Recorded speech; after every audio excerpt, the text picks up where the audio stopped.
আচ্ছা, ম্যানমেড ফাইবারের তো আমাদের ক্লাস আসলে সকালে হয়েছিল, সকালে মানে দুইবার অলরেডি ক্লাস আমি নিয়ে ফেলছি।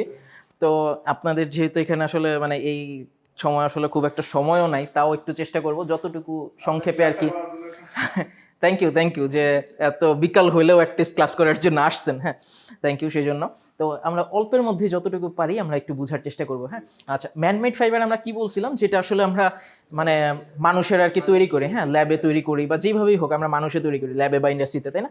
তো ম্যানমেড ফাইবারের আমরা তিনটা টাইপ বলছিলাম, তাই না? রিজেনারেটেড ফাইবার, আর একটা সিনথেটিক ফাইবার, আর একটা আদার্স বা ইনঅর্গানিক ফাইবার। সবসময় আমরা অবশ্য তিন টাইপের দেখিও না, অনেক বইয়ে আমরা ক্লাসিফিকেশন শুধু দুই টাইপের দেখতে পাই, রিজেনারেটেড আর হচ্ছে সিনথেটিক। যাই হোক, আমরা তিন টাইপেরই ধরে নিলাম। হ্যাঁ, তিন টাইপের আমরা পড়লাম। তো রিজেনারেটেড ফাইবার আমরা বলেছিলাম যে যেসব ফাইবারগুলোর সোর্স আর কি আমরা নেচার থেকে নেই, এরপরে সেই সোর্সটাকে আমরা হচ্ছে নিজেদের মতো মডিফাই করে নতুন একটা ফাইবার তৈরি করি। হ্যাঁ, তখন সেটাকে আমরা রিজেনারেটেড ফাইবার বলি। পরে মানে এটা রিকন্ডিশন গাড়ির মতো নাকি, আমি শিওর না রিকন্ডিশন গাড়িগুলো কি করে, মানে এই আনে পরে নিজেদের মতো ভেঙে চুরে আর একটু সুন্দর করে নতুন করে এরকমই তো করে নাকি, আমি অবশ্য শিওর না। আমার সবাই গাড়ি ও আচ্ছা আচ্ছা, হ্যাঁ হ্যাঁ, আচ্ছা, আমার অবশ্য গাড়ি সম্পর্কে খুব একটা আইডিয়া নাই, তো সেটাই আর কি। হ্যাঁ লেফটে, সেটা হ্যাঁ সেটা ডান ডান দিকে চলে যায় না, এই যে এরকমই, তাই না? মানে নতুন আর একটা গাড়ি তৈরি করে ফেললো, তাই না? এটাই হচ্ছে আমাদের রিজেনারেটেড ফাইবার। আর একদম ব্র্যান্ড নেম বা মানে একদম ওই কোম্পানিগুলো থেকে যে গাড়িগুলো আসে সেগুলো হচ্ছে আমাদের সিনথেটিক ফাইবার, মানে সেটা সম্পূর্ণই আর কি ল্যাবেই তৈরি করা হয়েছে, বিষয়টা এরকম, তাই না? তো আমরা যেটা নিয়ে আসলে কথা বলবো আজকে, রিজেনারেটেড ফাইবার। টু বি স্পেসিফিক, আমরা হচ্ছে ভিসকস রেয়ন কিভাবে আসলে প্রডিউস করতে পারি। হ্যাঁ, ভিসকস রেয়নের প্রোডাকশন প্রসেসটা সম্পর্কে আমরা জানবো। হ্যাঁ, আচ্ছা, তো ভিসকস রেয়নের প্রোডাকশন প্রসেসটা যদি আমরা একটু দেখি, এখানে মোটামুটি বেশ কয়েকটা স্টেপ আছে। হ্যাঁ, ভিসকস রেয়নের বেশ কয়েকটা স্টেপ আছে, সেটা স্টেপগুলোতে আমরা যাব। তার আগে একটু জাস্ট স্টেপগুলোর নামটা একটু জেনে নিই। হ্যাঁ, স্টেপটাতে একটু বিস্তারিত যাব, নামটা একটু জেনে নিই। স্টেপগুলো কী কী আছে দেখেন, স্টিপিং, হ্যাঁ, এরপর আছে শ্রেডিং, এরপর এইজিং, হ্যাঁ, জেনথেশন, রিপেনিং, হ্যাঁ, preparation of spinning solution, filtration and finally spinning. স্পিনিংটা আসলে এখানে ভিসকস রেয়ন তৈরি করতে আমরা ইউজুয়ালি ওয়েট স্পিনিং প্রসেসটা ব্যবহার করি। হ্যাঁ, ওয়েট স্পিনিং প্রসেসটা ব্যবহার করি। আপনারা কি ইয়ার্ন ম্যানুফ্যাকচারিং 2 পড়ছেন নাকি? ওখানে কি ওয়েট স্পিনিং সম্পর্কে বলা আছে? আচ্ছা, মনে হয় অন্য কোনো সিলেবাসে আছে, অন্য কোনো সিলেবাসে আছে। আচ্ছা, তো এখানে আমরা হচ্ছে ইয়ার এটা কি দেখা যাচ্ছে তো না? ওকে, আচ্ছা, তো আমরা এখানে হচ্ছে যে ইয়াটা দেখবো, মানে ভিসকস রেয়নের প্রসেসটা দেখছি। হ্যাঁ, ফার্স্টে আমরা বলেছিলাম যে স্টিপিং, তাই না? তো দেখেন, আমরা পাল্প, সেলুলোজ পাল্প, আচ্ছা, আমরা ভিসকস রেয়ন ইউজুয়ালি হচ্ছে কটন থেকে তৈরি করা হয়। হ্যাঁ, কটন থেকে তৈরি করা হয়, বা হচ্ছে মানে কটন, যেহেতু মানে কটন আমরা বুঝতেই পারতেছি সেলুলোজ, তাই না? সেলুলোজ বা উড পাল্পের কথাও যদি আমরা ধরি, সেটাও কিন্তু এক ধরনের সেলুলোজ, তাই না? তো সেটাই আর কি বলা হয়েছে পাল্প সেলুলোজ আকার, মানে সেলুলোজ যেহেতু, সেটাকে কি করা হচ্ছে, স্টিপারের মধ্যে ফিট করা হচ্ছে, এবং সাথে সাথে কি ফিট করা হচ্ছে, সোডিয়াম হাইড্রোক্সাইড। আচ্ছা, কটনকে আমরা সোডিয়াম হাইড্রোক্সাইডে ফিট করি, মানে সোডিয়াম হাইড্রোক্সাইডের সাথে ফিট করলাম কোথায়, স্টিপারে আছে। স্টিপার মিনিংটা কি আগে একটু বলে নিই। স্টিপার মানে মানে স্টিপিং, মানে একদম সোজা বাংলায় বললে স্টিপিং মানে হচ্ছে চুবানো, চুবানো। আচ্ছা, একদম সোজা চুবানো। ওই আমরা জুটে মনে হয় পড়ছিলাম কিনা মনে আছে, ওই যে জুট, এই যে রড স্টিপিং বা হচ্ছে রড স্টিপিং, আরও বেশ কয়েকটা স্টিপিং আছে, ওই যে পানিতে ভিজায় রাখে না একটু পচানোর জন্য জুটটাকে। হ্যাঁ, ওগুলো কিন্তু স্টিপিংয়ের মধ্যেই পড়ে, তাই না? মানে কি, ওই যে পানিতে চুবানো, তাই না? এখানে আসলে মানে আমরা কি করতেছি, সেলুলোজটাকে সোডিয়াম হাইড্রোক্সাইডের মাধ্যমে, সোডিয়াম হাইড্রোক্সাইডের মধ্যে চুবাচ্ছি, সেই জন্য এটাকে আমরা স্টিপিং বলছি। হ্যাঁ, এই স্টিপিংটা আসলে করার দরকার কি, এখানে না আসলে একটা মানে মার্শারাইজেশনের যে প্রসেসটা আছে সেটা ঘটে। হ্যাঁ, মার্শারাইজেশন আমরা মনে হয় নাম শুনছি, তাই না? মার্শারাইজেশনে কি হয়, মানে আমরা হচ্ছে কটনের ফেব্রিকগুলোকে, সেটাকে আমরা হচ্ছে এই সোডিয়াম হাইড্রোক্সাইড দ্বারা ট্রিট করি, ফলে কি হয়, লাস্টারটা বেড়ে যায়, তাই না? ইউজুয়ালি আমাদের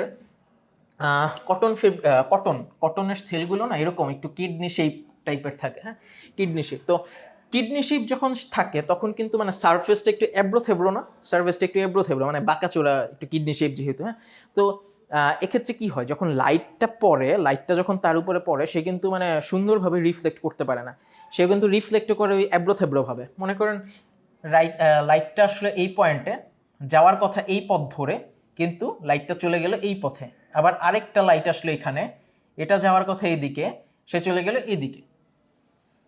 যেহেতু সারফেসটা মসৃণ না, এবড়ো থেবড়ো, হ্যাঁ, সেই জন্য আমরা এটাকে মানে খুব একটা উজ্জ্বল দেখতে পাই না, কটনকে আমাদের খুব একটা উজ্জ্বল মনে হয় না, তাই না?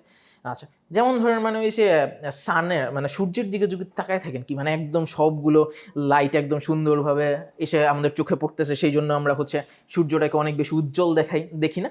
তো এই সমস্যাটা থেকে মুক্তি পাওয়ার জন্য আমরা ওই যে মানে স্টিপিংটা করি ফার্স্টে, মানে ময়েশ্চারাইজেশন প্রসেসটা আসলে করি।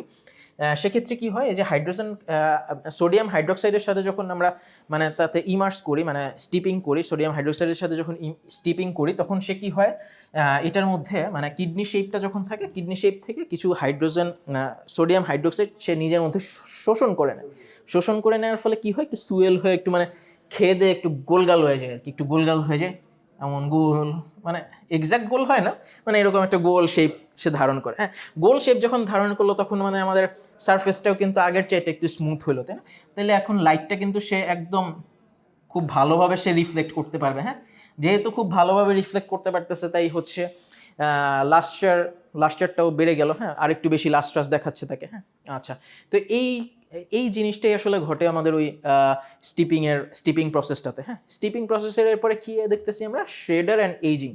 আচ্ছা, শ্রেডার বলতে মানে শ্রেডারে আসলে কি হয়, শ্রেডিংটা ঘটে। হ্যাঁ, আচ্ছা, শ্রেডিং বলতে আমরা কি বুঝি, শ্রেডিং জিনিসটা কি, ছোট ছোট মানে কেটে কেটে ছোট ছোট টুকরা করে ফেলা। হ্যাঁ, আমরা মানে নর্মালি যদি দেখি যে আমাদের নর্মালি কি হয়, আমরা যখন মানে তোষক বানাতে যাই, ওই তুলা ভাঙায় না, ভাই ভাই আগে তুলাটা ভাঙা, ওইটাই আসলে মানে ওটাও একটা শেডিংয়ের একটা রূপ। হ্যাঁ, ওটা শেডিংয়ের একটা রূপ, কেটে কেটে কেটে কেটে ছোটো করে ফেলা। হ্যাঁ, বাইরে তখন ওখানে কী করে মেশিনে ভাঙায়, বা হচ্ছে ওই যে আগের দিন ওই একটা কী জানি লাঠির মতো নিয়ে আসতো না, বাইরে বাইরে ভাঙে। হ্যাঁ, ওভাবে আর কি ভাঙে। হ্যাঁ, আচ্ছা, শেডিংয়ের পরে এইজিংটা কি, এইজিং আসলে মানে কিছুক্ষণ স্টিমের মধ্যে রাখা, স্টিম দিয়ে একটা ট্রিটমেন্ট দেওয়া, স্টিম ট্রিটমেন্ট। আমরা ওই যে এইজিংটা চিনি, ওই যে স্টিমিং প্রসেস হয় কিন্তু এই প্রিন্টিংয়ের ক্ষেত্রে দেখবেন স্টিমিং প্রসেসটা হয়, তাই না?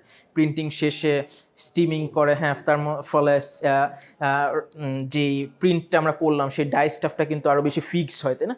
এইসব মানে আরেকটু কোয়ালিটিটা ইনক্রিজ করার জন্য এই এইজিংটা আসলে করা হয়। হ্যাঁ, আচ্ছা, এরপরে আমরা কি করি, এরপরে হচ্ছে জ্যানথেশন প্রসেসে চলে যাই।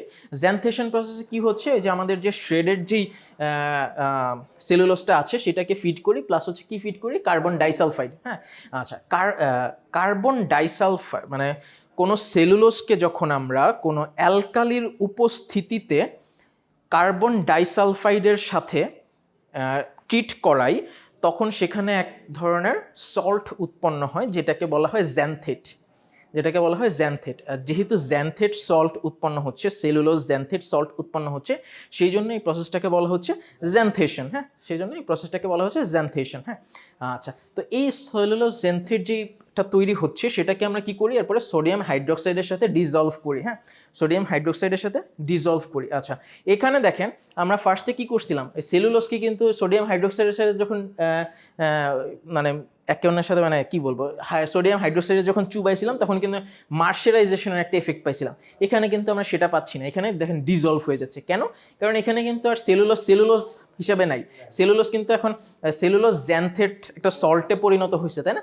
এই সল্টটা কি হচ্ছে, সোডিয়াম হাইড্রোক্সাইডের মধ্যে সে ডিজলভ হয়ে যায়। হ্যাঁ, তো ডিজলভ হয়ে যাওয়ার পরে আলটিমেটলি আমরা হচ্ছে ওয়েট স্পিনিং প্রসেসটাতে চলে যাই। হ্যাঁ, আমরা হচ্ছে স্পিনিং সলিউশন তৈরি করি, হ্যাঁ, ফিল্টার করি, এরপরে হচ্ছে এই যে স্পিনারেটের মধ্য দিয়ে এই যে সলিউশনটা আছে সেটা হচ্ছে আমরা পাস করি। হ্যাঁ, পাস করার পরে মানে সাধারণত এই স্পিনারেটগুলো 0.05 মিলিমিটার থেকে 0.1 মিলিমিটার ব্যাসার্ধের হয়। অনেকটা হচ্ছে ওই যে আমরা যে গোসলের সময় যে ঝর্ণা ইউজ করি, শাওয়ারের সময় যে ঝর্ণা ইউজ করি, ওটার মতো, তাই না?